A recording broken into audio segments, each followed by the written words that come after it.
Bonsoir, bonsoir, bien-aimés frères et sœurs. Je suis votre serviteur, votre frère, et je me nomme Aferi Jean-François Pascal. Pour dire que je suis devant vous en ce jour pour la prédication de la parole.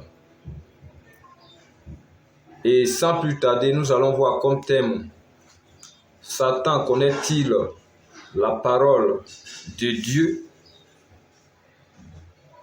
Je reprends. Satan connaît-il la parole de Dieu? Je veux bien sûr échanger sur ce thème-là, pas parce que cela fait partie de la doctrine de Christ, mais par ce thème-là, beaucoup de choses ont été dites. Beaucoup de choses ont été dites. Pour certains, parlant de ce thème-là, quand on les voit déblater là-dessus, on a l'impression qu'ils confondent la prédestination et bien sûr la connaissance de Satan sur les choses de Dieu. Ou encore pour d'autres, on a l'impression aussi qu'ils confondent que Satan, bien sûr, connaît la parole de Dieu et il a cette capacité-là pour, bien sûr aussi, utiliser cette voie, c'est-à-dire la connaissance de Dieu pour parvenir à la repentance. Voilà les deux visions que nous avons l'habitude de voir sur la toile. Mais comme chaque chose a son temps, il a plu au Seigneur que je puisse me mettre devant vous pour donner la vraie orientation des choses. Et pour commencer, nous allons voir le mot connaître. Qu'est-ce que cela signifie? Le mot connaître, déjà, veut dire avoir une idée, avoir une notion de quelque chose. Voilà ce que connaître veut dire. Mais avant que nous ne rentrons dans les Écritures, nous avons une question que nous devons nous poser. Cette question est celle-ci. Peut-on condamner quelqu'un qui n'a pas connaissance d'un fait dont on doit le condamner? Peut-on condamner quelqu'un qui n'a pas connaissance d'un fait dont on doit le condamner? Voilà la question que nous devons nous poser pour ceux qui estiment que Satan ne connaît pas la parole de Dieu. Et comme notre Dieu est un Dieu juste, n'est pas un Dieu de désordre, il veut que chaque point soit mis sur les i pour qu'on puisse faire la part des choses. Parce que lui, quand il veut te condamner, il faut qu'il y ait une preuve irréfutable afin que ta condamnation soit justifiée. Il ne faudra pas que quand même nous donnons cette force-là au diable de pouvoir se plaindre devant Dieu. Non, non, non, non. Pas de notre vivant, bien sûr. On ne va pas donner ce droit-là à Satan. Mais comme notre Dieu est juste, il met la vie et la mort devant nous et nous demande de choisir. Donc ça veut dire qu'on a connaissance de ce que c'est la vie et on a connaissance de ce que c'est la mort. Tel comme un voleur, quand il va voler, il a l'idée que voler n'est pas bon, mais il va voler. C'est pour ça que quand on le prend, c'est impossible pour lui de trouver des prétextes pour justifier son action. Non, c'est impossible. Lui-même, à l'idée, il est conscient que la condamnation lui sera imputée. C'est pourquoi quand on crie voleur, voleur, vous voyez, il se met à fuir. Parce que dans sa conscience, il sait qu'il est condamnable. C'est de même aussi pour le diable. Pour ceux qui disent qu'ils ne connaissent pas la parole de Dieu, bien sûr. C'est pourquoi je pose la question, peut-on condamner quelqu'un qui n'a pas connaissance d'un fait dont on veut le condamner? Voilà. Toute la prédication est déjà donnée, mais comme il faut justifier tout ce que nous disons par les Écritures, nous allons commencer d'abord par présenter qui est Lucifer. Qui est Lucifer? Qui est le diable en question? Et je crois que le livre d'Ézéchiel 28, à partir du verset 1 à 5, cette portion de l'Écriture est mieux placée pour nous répondre vraiment qui est le diable. Alors, on va faire la lecture et voir comment est-ce que le diable se présente. On lit Ézéchiel 28 à partir du verset 1 à 5. Écoutons la parole, bien-aimés frères et sœurs. La parole de l'Éternel me fut adressée en ces mots. Fils de l'homme, dis au prince de Tyr, ainsi parle le Seigneur l'Éternel. Ton cœur s'est élevé et tu as dit, je suis Dieu. Voilà le père de la marmaille qui parle, qu'on est en train de présenter, bien sûr. Il dit qu'il est Dieu. Pourquoi il dit qu'il est Dieu? Je suis assis sur le siège de Dieu, au sein des mers. Toi, tu es homme, et non Dieu. Et tu prends ta volonté pour la volonté de Dieu. Voici, tu es plus sage que Daniel. Voici Satan qu'on est en train de présenter. Il est sage que Daniel. Qui est Daniel dans les Écritures? Vous connaissez la réponse. Donc si Lucifer est sage que lui, c'est-à-dire que si on le compare à Daniel, c'est-à-dire que Daniel, qui est un homme de Dieu, qui a la connaissance de Dieu, et quand on dit Lucifer est plus sage que lui, ça veut dire simplement qu'il avait une connaissance supérieure à celui de Daniel. On continue. Peut-être qu'il s'agit d'un autre Daniel, vous me mettez en commentaire et peut-être que vous aurez quelque chose de nouveau à m'apprendre. Cela n'est pas mauvais. Hein? Voilà. Tu es plus sage que Daniel. Rien de secret n'est caché pour toi. Si l'Écriture dit rien de secret n'est caché pour Lucifer, ça veut dire que la connaissance que Dieu a étalée là, il a une grande partie. Il a une grande partie. Donc, il a une notion de ce que c'est la parole de Dieu. Mais vous allez voir ce qui fait la différence. Suivez jusqu'à la fin de la prédication, parce que c'est ça aussi le mal.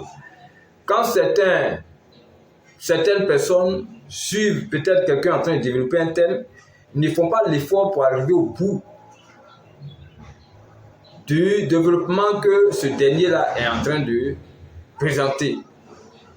Ils vont attraper un bout de ce qu'il dit là et ils font de cela leur cheval de bataille. Est-ce que cela est juste? Donc, allons jusqu'au bout de mes idées. Suivez-moi simplement. Donc, voici, tu es plus sage que Daniel. Rien de secret n'est caché pour toi. Par ta sagesse et par ton intelligence, tu t'es acquis des richesses. Voilà la différence. Lui, sa sagesse, au lieu de suivre Dieu, lui, sa sagesse, il prend pour s'acquérir des richesses. C'est pourquoi vous voyez dans les temples aujourd'hui, dans les dénominations aujourd'hui, posez-vous la question, quels sont ces leaders-là qui occupent la tête de ces temples-là? Parce qu'ils ont la sagesse et l'intelligence de s'acquérir les richesses. Et ils ne sont pas différents de leur père, qui est Satan, bien sûr. Parce que lui, la connaissance de Dieu, là, au lieu de prendre pour vraiment se donner et suivre Dieu, lui, il prend pour lui, là, pour s'acquérir des richesses. C'est pourquoi il dit qu'il est plus sage que Daniel. Daniel n'est pas la moindre des personnes. C'est un serviteur de Dieu. Mais la différence, c'est que Daniel, bien qu'il soit sage que Daniel, mais Daniel pour lui là, il a pu poursuivre Dieu. Donc c'est ce qui rend Daniel supérieur à lui. Voilà. En lui sa sagesse, il prend pour s'acquérir des richesses.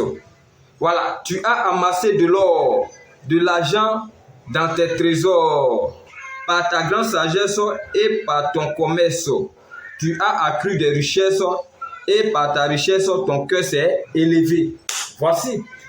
Et c'est ça, dans les temps où quand vos leaders ils se sont acquis des richesses, on ne peut pas les attraper. L'humilité les fuit carrément.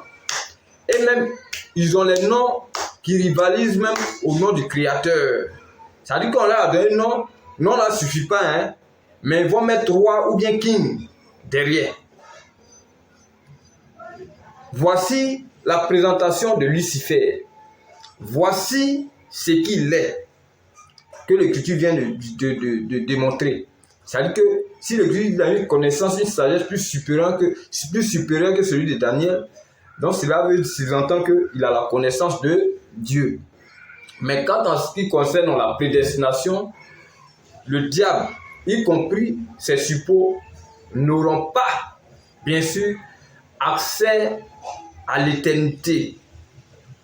Mais c'est différent de la connaissance de Dieu. C'est pourquoi quand certains prennent le titre là, et tu vois, ils vont amadouer ce titre là et montrant que Satan ne connaît pas la parole de Dieu. Donc Dieu dit quoi? Donc Dieu va condamner quelqu'un qui est innocent, mais s'il ne connaît pas, même dans le droit que nous exerçons, avant de passer à la répression, il faut que tous soient imprégnés de ce que c'est la loi. Parce que même vous avez dit, pour d'abord expliquer les choses spirituelles, il faut d'abord voir dans le terrestre qu'est-ce qui se passe. Voilà. Donc, c'est la question que nous devons nous poser. Et comme nous avons beaucoup à dire, nous allons voir quelque chose. Nous allons voir quelque chose. Et comme Dieu est prudent et que sa parole demeure éternellement, il a jeté les jalons très tôt, depuis la Genèse. Et pour cela, on va prendre Genèse 3 à partir du verset 5. Vous allez voir ce que Dieu dit là-bas. Genèse 3 à partir du verset 5. Voilà ce que notre Créateur dit.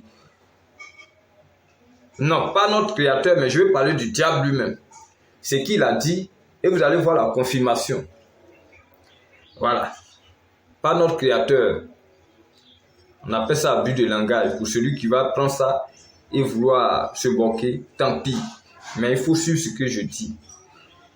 Voici ce que le maître de la marmaille dit lors de la création.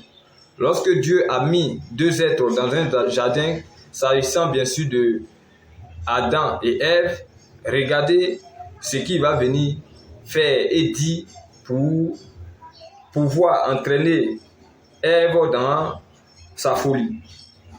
Il vient dire, mais Dieu sait que le jour où vous en mangez, vos yeux s'ouvriront et que vous serez des dieux connaissant le bien et le mal. Connaissant le bien et le mal. Effectivement, cette parole qu'il a dit là, c'est vrai. C'est vrai. C'est vrai. Parce que lorsque Adam et Ève ont mangé ce fruit-là, les yeux se sont ouverts, effectivement. Les yeux sont ouverts.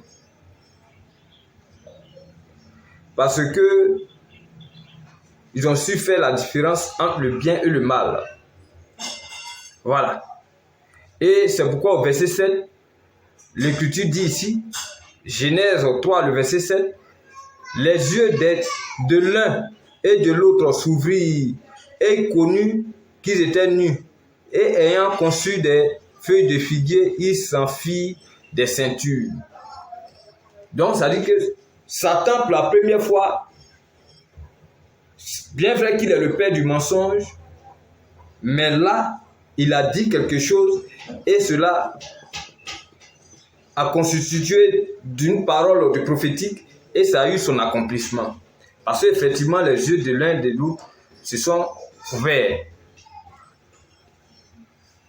Et la confirmation s'est passée au verset 7. Voici. Donc, ça dit Satan peut prophétiser. C'est pourquoi vous voyez beaucoup de devins, beaucoup de faux prophètes. Ils ont la capacité de lire l'étoile des uns et des autres. S'ils savent que tu es un fils et une fille de Dieu, quand ils te voient, ils savent. Ils savent. Donc Satan a su. Et effectivement, ce qu'il a dit là, ça a eu son accomplissement. Les yeux de l'un et de l'autre se sont ouverts. Et c'est pourquoi vous allez voir dans Deutéronome 30, le verset 19 à 20, regardez ce que Dieu dit là. Regardez ce que Dieu lui-même va venir dire là. Deutéronome 30, lui, à partir du verset 19 à 20. Regardez ce que le Seigneur dit. Il dit ici, ouais, j'en prends aujourd'hui à témoin contre vous le ciel et la terre. J'ai mis devant toi la vie et la mort, la bénédiction et la malédiction. Choisis la vie afin que tu vives, toi et ta postérité. Voilà. C'est-à-dire que si le Seigneur dit ça, qu'il a mis devant nous la vie et la mort, c'est-à-dire que les deux, ceux qui vont choisir, c'est-à-dire que ceux qui auront le choix de prendre la vie ou la mort là, sont ces créatures. Voilà. Et c'est lui qui a mis ça. Donc, dit que Satan ne connaît pas la parole de Dieu, mais pourquoi il mourra-t-il? Pourquoi Satan mourra-t-il? Donc, c'est dit que Dieu est injuste. Parce qu'on ne peut pas condamner quelqu'un pour un fait dont il ignore. Ça, c'est impossible. Vous-même, là, regardez un peu, puis voyez. Ça veut dire qu'avant que nous rentrons dans les Écritures, mais analysez vous-même. Est-ce que cela est juste? Donc, voici un peu. Donc, nous allons préciser maintenant les choses. Parce que il y a beaucoup de désordre qui s'installe à ce niveau. Et donc, cette partie que nous allons aborder là, nous allons préciser les choses. Et pour préciser, par exemple, quand on prend Jean 3, 34, celui que Dieu envoie dit les paroles de Dieu. Oui. C'est pourquoi beaucoup viennent sous la couverture de Dieu. Ils disent les paroles de Dieu. Mais là où ils vous trompent, c'est dans la pratique. C'est dans la pratique. C'est pourquoi l'Écriture a fait plusieurs ouvertures en même temps. Quand il dit les paroles de Dieu, est-ce qu'il se limite à là? C'est la question que nous devons nous poser. Parce que beaucoup, il ne faudrait pas qu'on vous trompe. Il ne faudrait pas qu'on vous trompe. Il peut venir dire les paroles de Dieu, mais est-ce que dans la pratique, là, il est pur?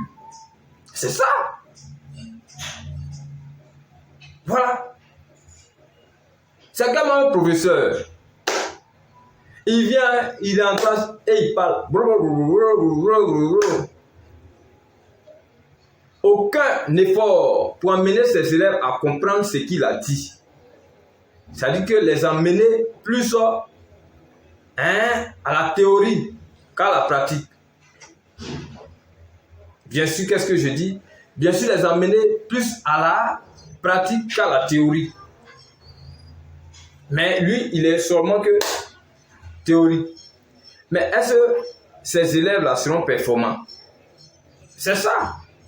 En quelque sorte, il nuit à ses élèves. Il nuit à ses élèves.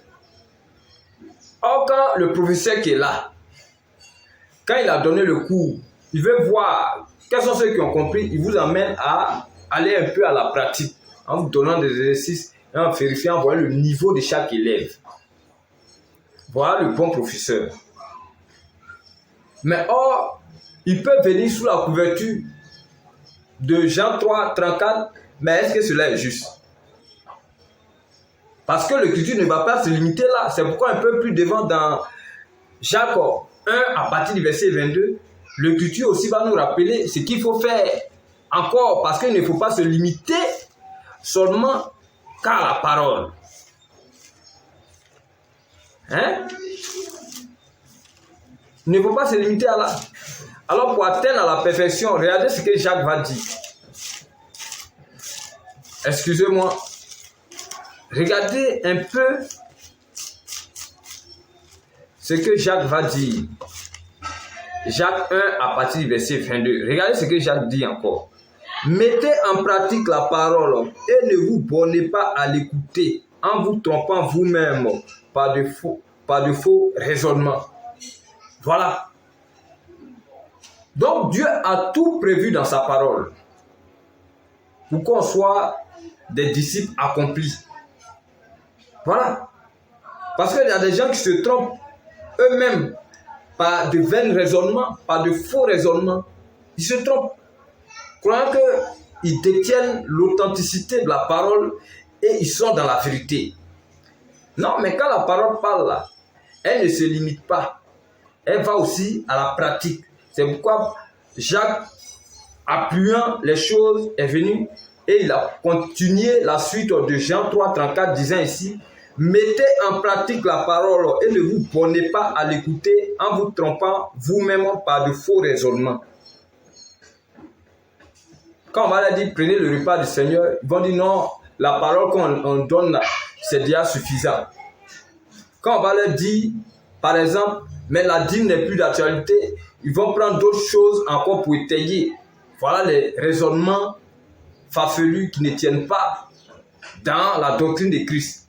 Vous voyez, il y a beaucoup de choses comme ça. Et c'est comme ça.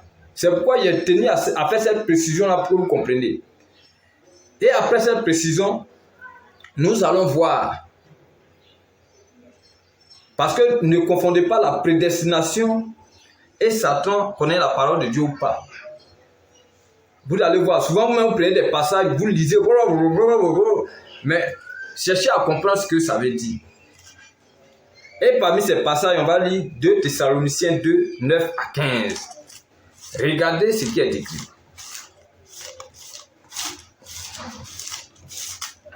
Oui. 2 Thessaloniciens 2, 9 à 15.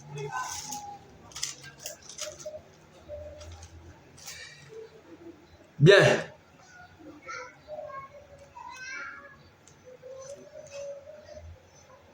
Oui, j'ai dit 2 Thessaloniciens 2.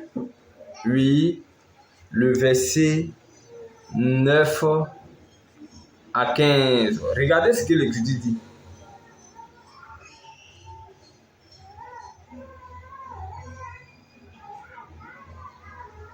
Oui. L'apparition de cet impie, oui, se fera par la puissance de Satan, avec toutes sortes de miracles, de signes, de prodiges mensongers, et avec toutes les séductions de l'iniquité pour ceux qui périssent parce qu'ils n'ont pas reçu l'amour de la vérité pour être sauvés. C'est-à-dire qu'ils n'ont pas reçu l'amour de la vérité pour être sauvés. C'est-à-dire qu'il peut être conscient de la vérité, mais il n'a pas reçu l'amour. C'est comme un voleur qui prend plaisir à voler. Tu dis que voler n'est pas bon, mais lui, il n'a pas reçu l'amour d'avoir cette force-là de ne pas voler. Mais lui, c'est voler-là qui est dans son sang. Mais il a la connaissance. C'est la même chose. Voilà, parce qu'il n'a pas reçu l'amour de la vérité pour être sauvé. Donc, ça veut dire qu'il est conscient de la vérité, mais il n'a seulement pas reçu l'amour de ça. Voilà l'écriture qui est claire. Voilà. Et comme la parole ne va pas se limiter là, on va prendre encore Hébreux 6, le verset 4 à 5.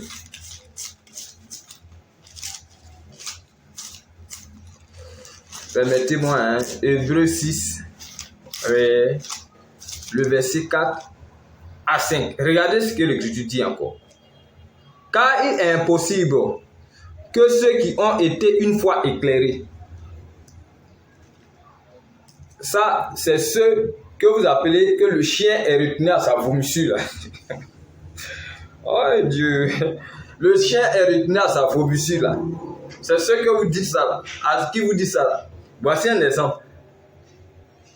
Quand vous dites que Satan ne connaît pas la parole de Dieu, voici un exemple. Ça veut dire que s'il est retenu à sa vomissure, ça veut dire que si le Christ a été une fois éclairé, ça veut dire qu'il a pris part, il a goûté, donc il connaît le goût, il sait ce qui est dedans. Mais donc, on va lire la parole pour être moins bavard. Car il est impossible que ceux qui ont été une fois éclairés et qui ont, goûté le don céleste et qui ont eu part au Saint-Esprit et qui ont goûté à la bonne parole de Dieu et les puissances des siècles à venir. Voilà. Voilà. Ça veut dire qu'il a goûté, il a conscience de cela. Il sait de quoi il s'agit. Mais il n'a pas reçu l'amour de la vérité pour accepter ça.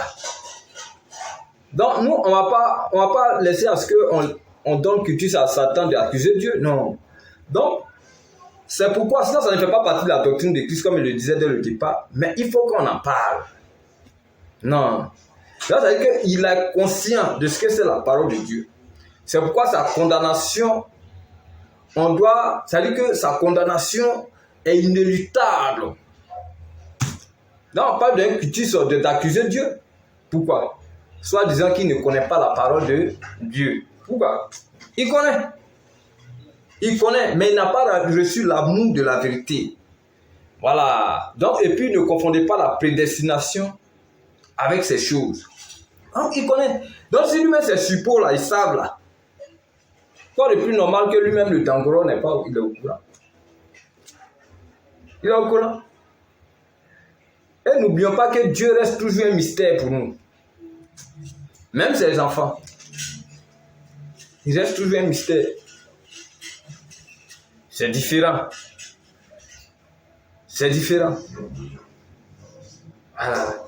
Il y a la pratique christique qui est là, qui est l'essentiel. Il ne faudrait pas qu'on vous embobine. C'est pourquoi je reviens sur ce thème-là. Quand je prends le cas de la dîme, la circoncision, quand je prends pour tous ces sujets que j'ai donnés là, je sais pourquoi j'ai donné ça. Parce que c'est là le fondement de la pratique christique. Mais les gens parlaient ça et ils mettent autre chose. Mais comme les gens sont aveuglés, bon, nous, on ne peut pas faire autrement que de parler, puisque c'est l'ordre qui nous a été donné. Allez, prêchez à toute la création. Celui qui croira et qui sera baptisé là, ou celui qui croira et qui fera quoi avec ce que nous disons là, c'est celui-là qui sera sauvé, ou bien ce que l'Écriture présente. Voilà. Donc voilà. Voilà. Et même, on ne va pas s'arrêter là. Pour vous dire qu'il connaît, quand on prend 1 Pierre 1, oui. Voilà. 1 Pierre 1, oui. À partir du verset 3 à 5. 1 Pierre. Oui. Oui, où j'ai mis là? Excusez-moi. 1 Pierre. Oui. 1. À partir du verset 3.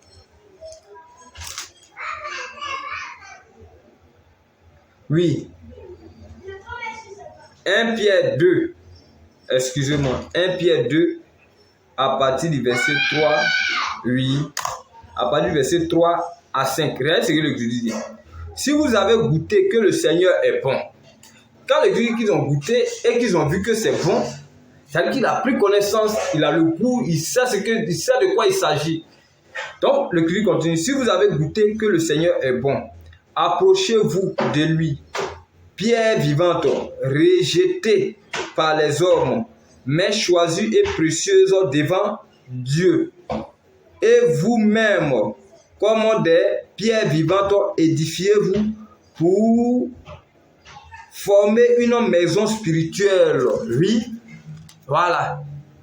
Et un saint sacerdoce afin d'offrir des victimes spirituelles agréables à Dieu par Jésus-Christ. Voilà pourquoi j'ai prêché sur l'honnêteté en Christ. Parce que c'est notre source de motivation là qui va amener le vrai corps de Christ.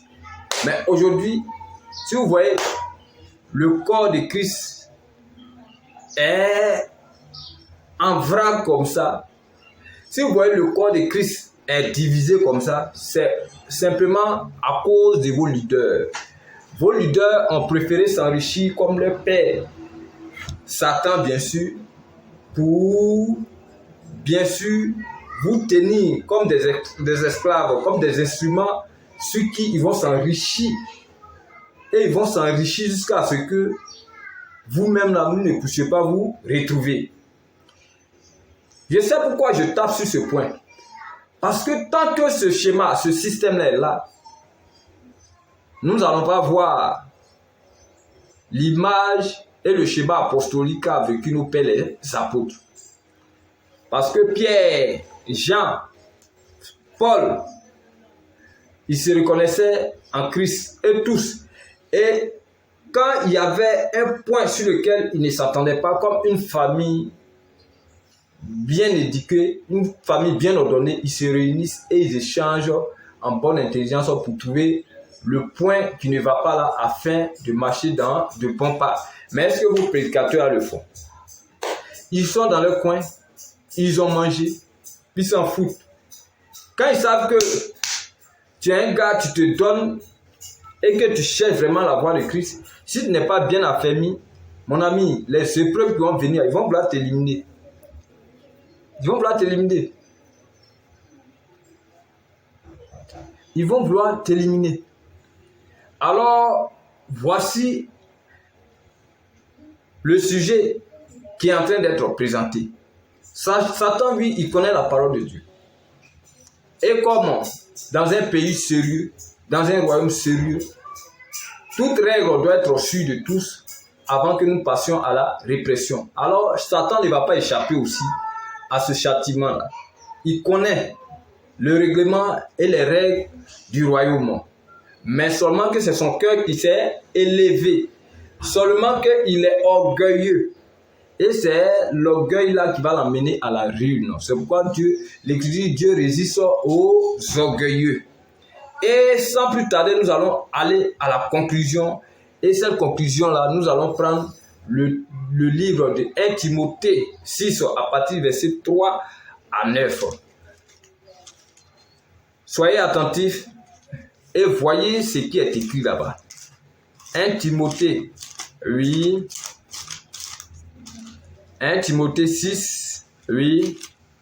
Le verset 3 à 9. Regardez ce qui est écrit, bien aimés frères et sœurs.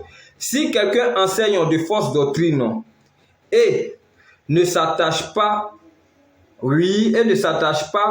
aux saintes paroles de notre Seigneur Jésus-Christ, voilà, et à la doctrine qui est selon la piété, il est enflé d'orgueil.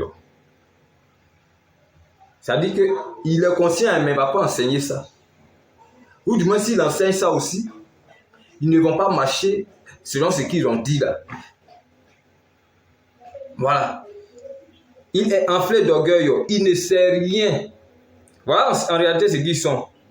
C'est vrai, l'Écriture a qualifié votre père de quelqu'un de sage et d'intelligent, plus que Daniel même. Mais chose qui a été encore plus surprenant, c'est qu'il fait partie de ceux encore qui ne savent rien. C'est pourquoi il ne sait rien. Il a la maladie des questions oiseuses et des disputes de mots. Voilà, c'est pourquoi vous passez votre temps à faire ces choses-là. D'où naissent l'envie, oui, des querelles, les calomnies, les mauvais soupçons, oui, les vaines discussions d'hommes corrompus d'entendement. Voilà. C'est-à-dire quand ils parlent, vous avez l'impression qu'ils connaissent. Mais faites profil bas et marchez de façon sobre selon l'Esprit de Dieu. Laissez-vous conduire par l'Esprit de Dieu et vous verrez qu'ils sont vides. Voilà. Je comprends pourquoi Paul donnant conseil à Timothée, dans 1 Timothée 4, à partir du verset 1 à 5, Paul lui a dit d'être sobre, modeste, mais de les reprendre avec douceur. Il comprend pourquoi Paul disait ça. Parce qu'arrivé un moment, les gens ne s'attacheront pas à la saine doctrine. Et c'est dans ce temps-là que nous sommes. C'est pourquoi nous parlons, mais c'est comme si c'est des paroles qui volent et qui ne sont pas sensibles à les oreilles de ce siècle-ci. Mais on ne va pas vous laisser comme ça aussi. Comme les règles du royaume doivent être distillées, nous allons parler pour que vous entendiez ce que nous disons, afin que votre condamnation soit vraiment juste. Voilà. Donc, oui, et croyant que la piété est une source de gain. Oui, et l'écriture continue. C'est en effet une grande source de gain que la piété avec lui le contentement, car nous n'avons rien apporté dans ce monde et il est évident que nous n'en pouvons rien emporter. Si donc nous avons la nourriture et le vêtement, cela nous suffira. Voilà. Nous, c'est ça. Si on a la nourriture et le vêtement, ça nous suffit. Voilà. Mais eux, regardez, comme cela ne suffit pas réel leur comportement. Mais ceux qui veulent s'enrichir tombent dans la tentation et dans le piège et dans beaucoup de désirs, dans beaucoup de désirs insensés et pernicieux qui plongent les hommes dans la ruine et la perdition. Vous voyez? Le Père que j'ai présenté dans Ézéchiel 28, là, à partir du verset 1 à 5, là-bas, l'Écriture dit qu'avec sa sagesse et son intelligence, c'est les gains qui s'en en procurent. C'est avec les gains qui s'en approprient. C'est lui sa richesse là. Son intelligence et sa sagesse là, c'est pour chercher l'argent. Donc vous voyez que ceux aussi, ses disciples, ne font pas la différence. Eux aussi, ils s'attachent. La sagesse et l'intelligence de Dieu, ils prennent ça pour chercher l'argent. Et voilà le piège de beaucoup. Et c'est ce que je voudrais vous montrer aujourd'hui. Pour vous dire que oui, effectivement, Satan connaît la parole de Dieu. Il connaît. Et puisqu'il connaît, la faute qui lui revient, c'est qu'il est orgueilleux. Il ne veut pas se soumettre à la parole de Dieu. Et ce qui va sans dire que sa condamnation sera aussi inéluctable. Parce que il faut qu'il connaisse et qu'il n'obéisse pas afin que sa condamnation soit juste. Voici un peu ce dont je voudrais échanger avec vous. Sur ce, que la grâce du Seigneur soit multipliée dans vos différentes maisonnées et que dans la suite des temps, nous nous retrouvons en bonne santé et que tout ce que l'ennemi planifie dans la vie des saints afin d'étouffer les dons, je déjoue tout cela au nom de notre Seigneur Jésus-Christ, afin que son sang qui nous délivre des emprises démoniaques, que ce sang-là délivre les saints qui sont partout le monde, dans tous les 4 points du monde. Que la grâce de notre Seigneur soit avec vous. Shalom.